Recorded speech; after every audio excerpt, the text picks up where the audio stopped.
جو آپ کا الیکشن ہے یہ الیکشن نہیں ہے, یہ جہاد ہے, یہ اس ملک کی حقیقی آزادی کی جدوجہد ہے. یاد رہے یہ الیکشن پاکستان کی بقا اور سالمیت کا الیکشن ہے. یہ الیکشن ملک میں حقیقی آزادی کی نوید کا الیکشن ہے. در حقیقت یہ الیکشن انصاف کی جیت کا الیکشن ہے.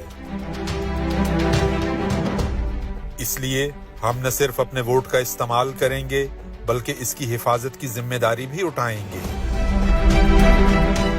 قوم کو سب یاد ہے, اس لیے فیصلہ کر لیا ہے کہ ووٹ صرف عمران خان کا. میں سب کو ذمہ داری دے رہا ہوں کہ یہ آپ کے مستقبل کی جنگ ہے. آپ نے پہرا دینا ہے پولنگ اسٹیشنز پہ. لوگوں کو صرف ایک چیز بتانی ہے کہ یہ آپ کی حقیقی آزادی کی جنگ ہے, الیکشن نہیں ہے. 8 فروری ظلم کا بدلہ ووٹ سے.